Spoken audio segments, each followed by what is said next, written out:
Okay, here we are back. Slightly lower quality. We are now standing on this glade. And I think I've got a plan. What I'm going to do is I'm going to play mana pull. And I'm going to use one of the white dice from the offering to get its boosted effect, which is take 2 mana dice from the source and set them to any color except gold. So we're going to take these and I'm going to set them to red, like so. And we're going to get this rampaging enemy. So it's a summoner. Oh my god. No, this is actually not one from the base game, so we're going to discard this one. It's another one not from the base game.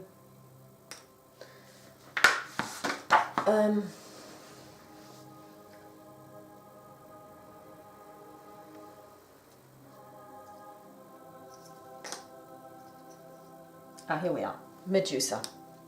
Now what we need to do with this is we need to ensure that we block her completely, otherwise we will be paralyzed, and she requires a block 6. And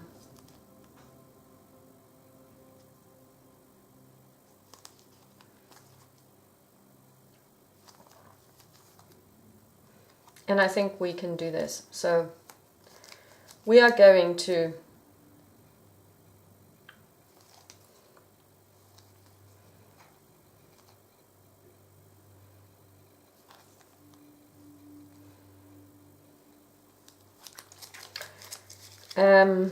we need a block 6.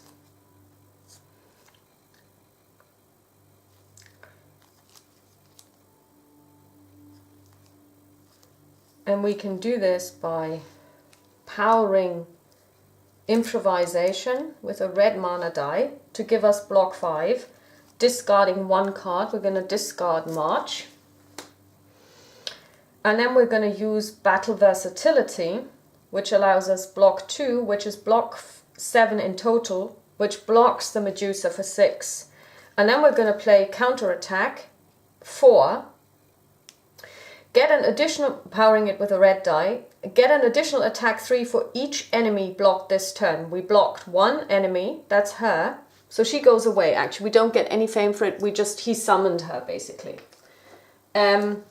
So the blocking is now complete, so we're not gonna do anything about the blocking anymore. So we don't have to block him because he basically summons an enemy that we should block. Then we're gonna take counterattack, attack 4, which would kill him anyway. We don't even need to, well, but we can. We'll do it because we can. So we're just gonna obliterate him entirely. So we get attack 7, he's dead. Put him away, get 4 fame, and plus 1 influence, reputation, 1, 2, 3, 4. And that's that. So, these ones, oh, you need to re-roll this one, because, yeah, here we are. Because you can't have more than 50% of a non-basic color. Goes away, discard. So now we are on a healing glade, or we're on a magical glade. Now let's see what this does. Because there was a reason why I wanted to go here. Ancient ruins, tomb, city, maze, dungeon, draconum, rotting orcs, labyrinth. Oops.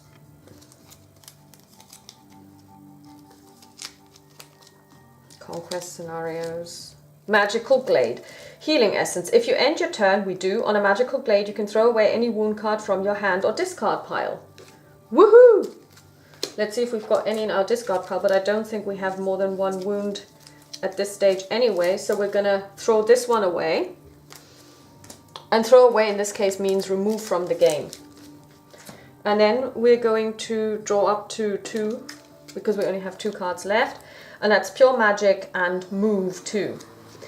What we're now going to do is we're going to get Tovak to play his cards. 1, 2, 3, and it's green, so he draws 1 more card. So he still has plenty of cards left, actually. He's playing really slowly.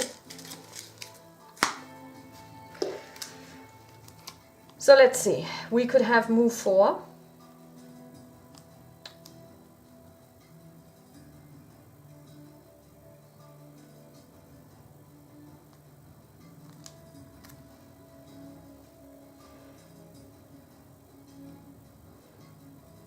we could move 6. So first we're going to move 2 here, and then we're going to use a green mana and play pure magic. If you paid green mana, move 4, so that's 6. So we're going to go 3, and then we're going to reveal a tile. And that is the city. So we get one more. We're at Fame 23. And now Tovak gets to go. He has one more turn. And he plays 1, 2, 3 cards. It's white, so he really would have one more turn after this. But that's it. The game is over because the game is really about the exploration of the game, and you have 2 days and 2 nights. So we have had 2 days. This is our second day, and we've had 1 night. So we actually work quicker, and that's essentially Mage Night. First Reconaissance for 1 player. I hope you got an overview over how the game plays. It's a lovely game. It is also one where you really have to think about how you're going to maximize the resources that you've got.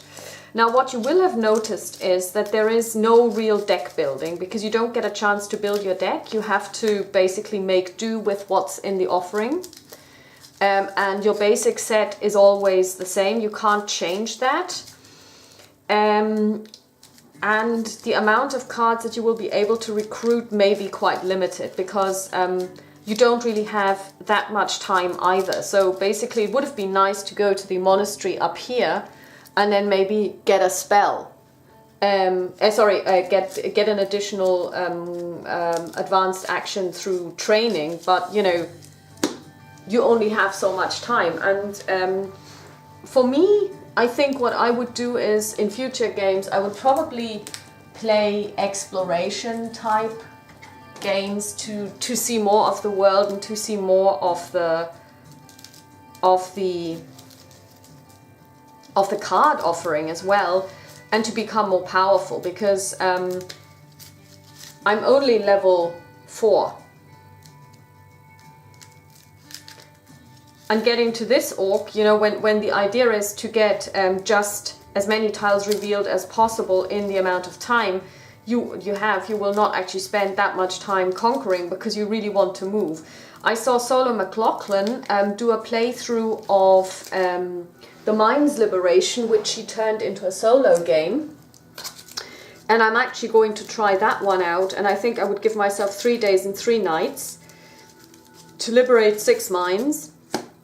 Simply to see more of the game, because I really want to, I mean, I haven't drawn a single spell in 3 games. No, that's not true. I think I got 1 spell once. Because quite often, you know, spells are hidden behind enemy walls that are too powerful for a beginner mage to go through. Because my mage is pretty weak still, you know.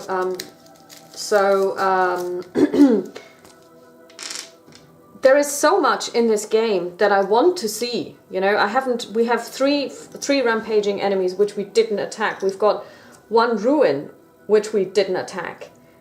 We have 1 dungeon that we didn't explore. So there is so much that I want to do in this game that I think I may actually go and just have a romp through the countryside and just go and have fun and just keep playing. Even just to explore more cards and to refine my tactics. It's also quite important, I would say, to really read what the card text says, because in one instance I actually hadn't paid that much attention, and I had this really powerful card. It's a base card, and I had really completely not grasped what that card actually does. And it is really powerful. So I guess there's a lesson in this for us all. You know, read the cards. In this case, don't read the manual. That's not what this is about. Read the cards. Yeah, like I said, I mean, I'm really, really, really enjoying this game. I will also do a sit down because I want to talk about this game a little bit, because I think that there are a lot of misconceptions about this game, especially about its complexity. Which brings me to my favorite topic. Playing games isn't just about how to play, but also when to play and why to play. But that's going to be a soundbite, so there won't be any visuals with that. So that was Arethea trying her best to explore the world of Atlantia. Just for your information, because people have been asking where did I get the game, I actually bought it through Amazon. .co.uk, and I bought the Lost Legion expansion, the base game, and the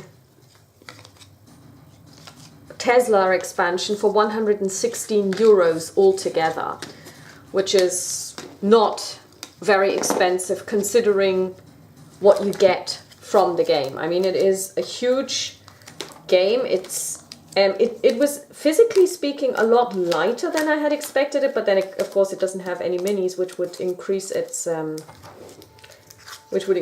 weight. 2, 4, 6, 8, 10, 12, 14, and there are 2 more. 16. Yeah. Physically speaking, it is comparatively light. Much lighter than I thought it was going to be, but from what you get for your money, the depth that you get for your money, it is an incredibly deep game. I think it's really a brilliant game, and it has so much stuff that you want to explore. 1, 2, 3, 4, 5, 6, 7, 8, 9, 10, 11, 12, 13, 14, 15, 16. And you could really get lost in this world. I mean, what would be nice is if they, I'm probably not the first one to say this, what would be really cool is if we could get campaigns for this, solo campaigns, where you basically, and maybe they are out there, maybe I haven't really looked for them yet, but it would be really cool to just keep your mage knight and just keep going and play through various settings, starting off like in a role-playing game, starting off with a really weak novice and then seeing them rise through the ranks, as it were, and become more and more powerful, and and become a fully fledged mage knight with plenty of cool cards. What I will say is the issue is also you will notice one thing, and this is something that especially people who are into deck building will hate. You cannot remove cards from your deck. It is impossible to just say, okay, well, I don't like this card because it's a basic card and I have a much more powerful card now that I could use in its stead, and I want to get rid of this basic card. You can't. The cards stay in your deck. There is no mechanic to, as it were, kill cards.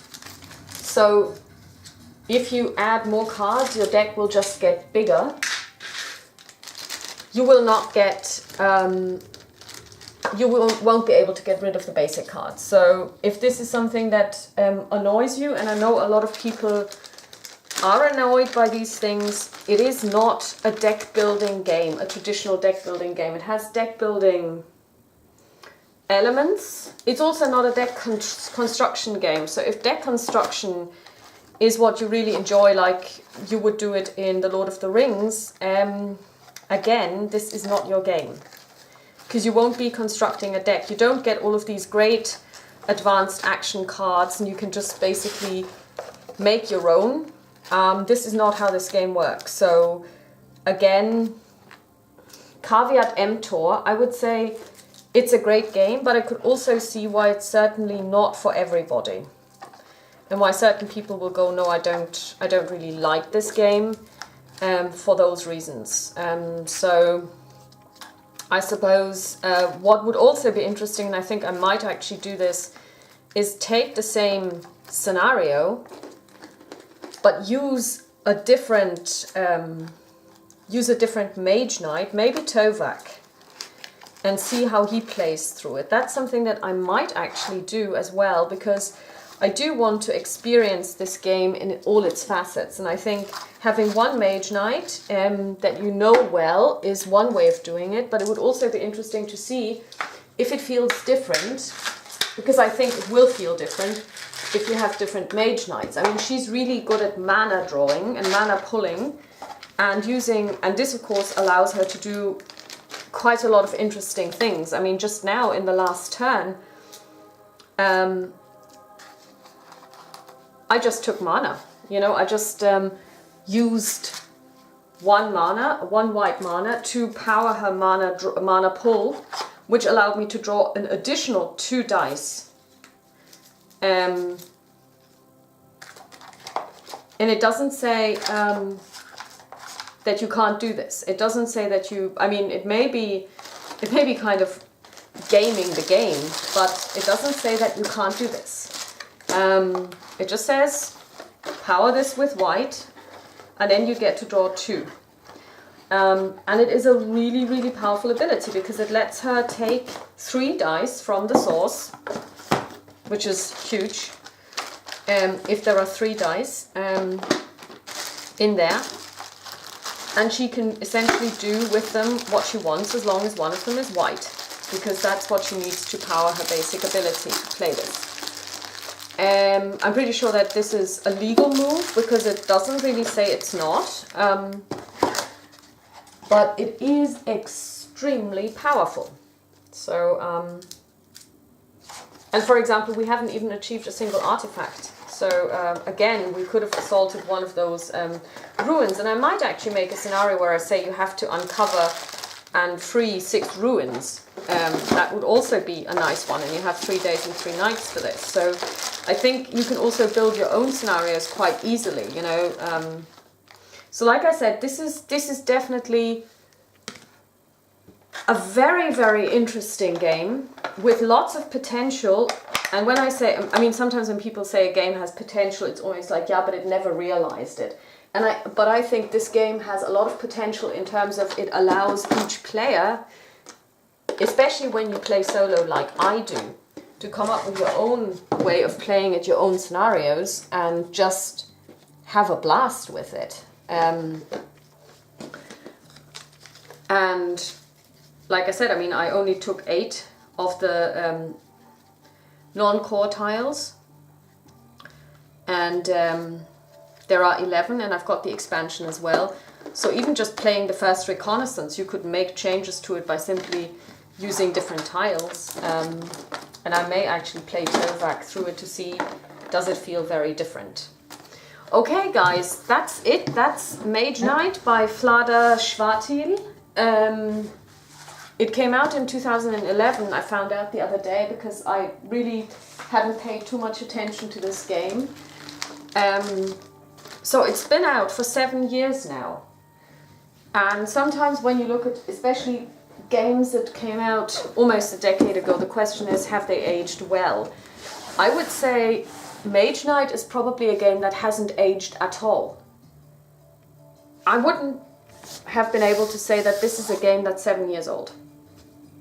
It feels as fresh as if it had been created this year. So talk to you soon. Bye-bye.